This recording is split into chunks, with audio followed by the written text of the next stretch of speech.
Hey, what's going on, everybody? It's Brendan Housler with EVOQ Bikes. So, what are you going to do now that you have all of this fitness from the race season, but it's probably too early to start your base training, right? You might start racing in, let's say, April. If you start October, November, December, that's a solid base.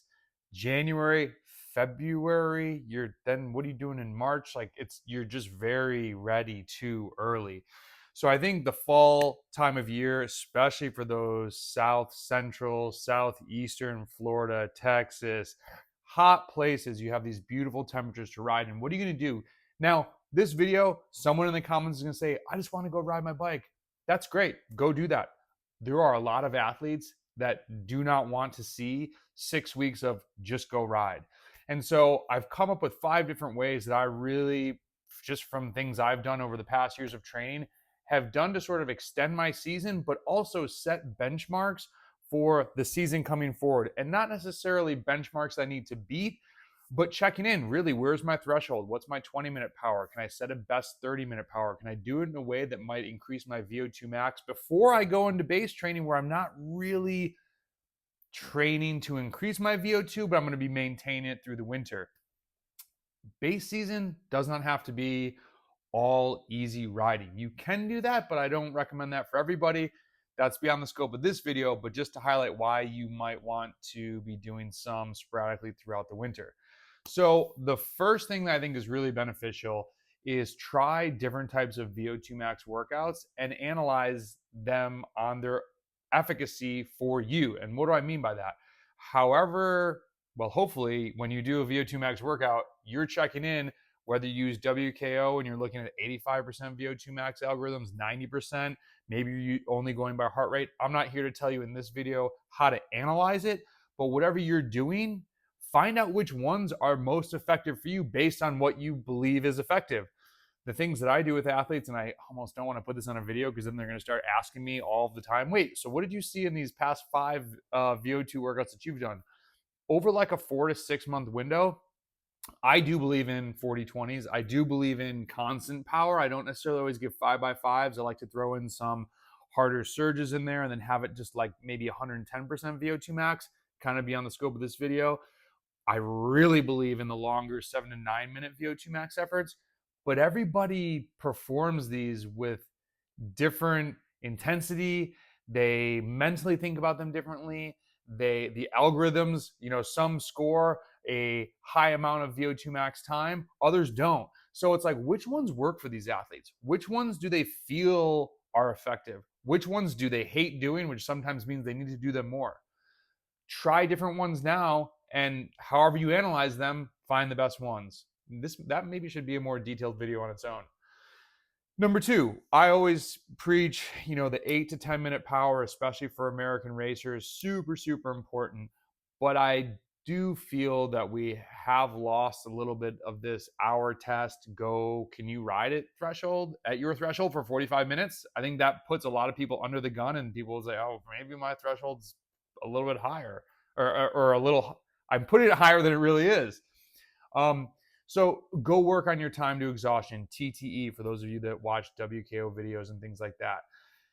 That's easily a block of training. And a lot of people find that fun, go hammer for a long time.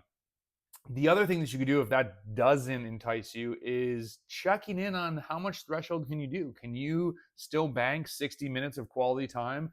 If you don't want to go that hard, make this a tempo block of, especially if you're a gravel racer, you've got to be able to do 4x20 if you're doing long gravel races. A little asterisk there, I sometimes hear people who talk about training for gravel like they do a lot of this long tempo because that's what their race is like, which I agree. But if you can already do that, you don't need to do more of that, in my opinion.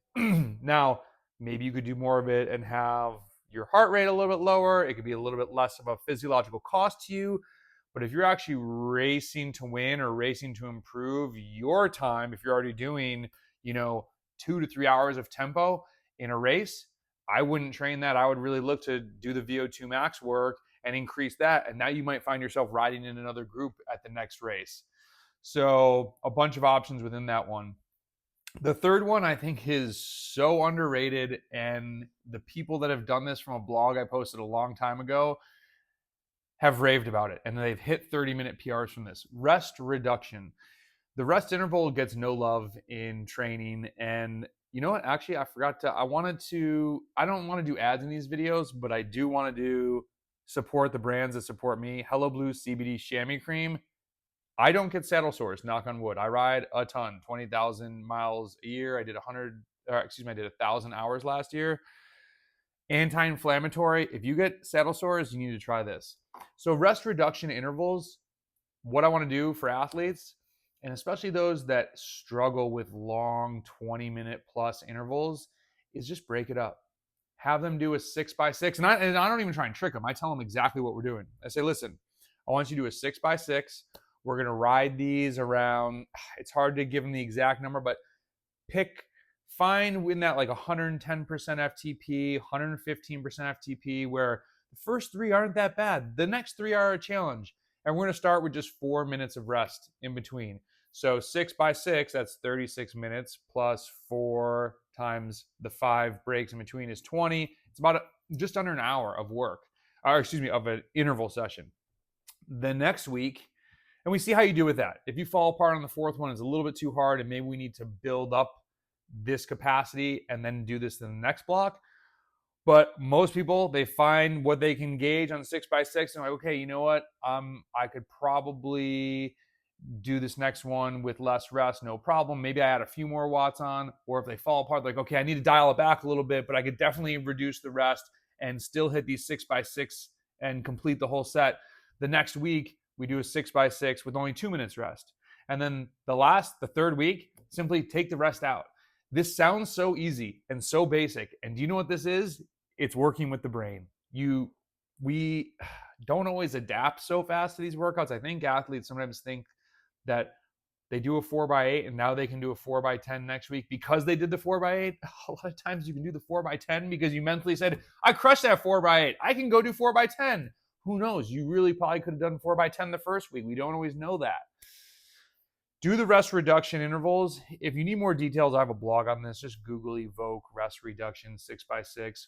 This also has a component where, since it's super threshold riding to endurance, you're getting benefits of what over-unders do, clearing lactate. This is great to do before base training where you're not going to have as much intensity. This also can score really high in terms of VO2 max training for a lot of athletes. So you might even see anywhere between 6 to 30-minute power best. It's amazing the PRs that people hit on this. And I even had a guy do a 1.5 hour best from this, and I was just blown away. So it's amazing what focused interval sets can do when they're fun. The 4th one, obviously, KOMs. This isn't for everybody, and some people don't really give a crap about KOMs, and that's cool. Other people live and die by them. I enjoy going for KOMs when I'm fit. So tee up 3 to 5 KOMs, go out on a sleigh, maybe do it once a week, and then I would look to just add an interval session during that week, and the rest of the time is endurance riding or whatever you really find enjoyable. I should take that back. Not just smashing, but something that's going to work on your aerobic engine that's helping you jump forward before you go into base training. And then lastly, this is more for the people that want to get away. It's okay to get away from power. It's okay to get away from training. Maybe you want to go explore a different type of race. Maybe you finally got a gravel bike and you're just going to go ride gravel roads. The biggest thing that I would recommend you do, no matter whether you want to win a national championship next year or you want to do your first Gran Fondo, before you head into base training, honestly ask yourself, do you love riding your bike? Do you love the process of training? Do you love what you're trying to accomplish in becoming the best version of yourself? That's what EVOQ is. Evoke the best version of yourself in your mind. Make a plan to go towards that, and you will be so surprised what you will accomplish. I just hope this piece of the video motivates you to get so hyped for 2025. It can no doubt be your best year, but if you're not loving the process, this is close to my heart because 2 years ago, I was not loving it. And I said, maybe I'm done racing. This isn't for me right now. And I had to ask myself where this all sat in my life.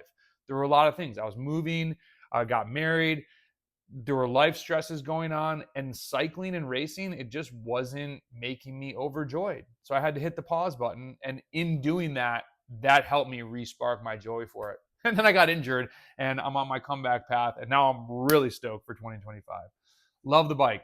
All right, hopefully this video helps you get a little bit faster, especially before you go into base training. If you're not sure what to do for base training, we have blogs on that. There's articles, there's videos. Just search it, Google it. You'll find us. Good luck. Crush it. Let's go.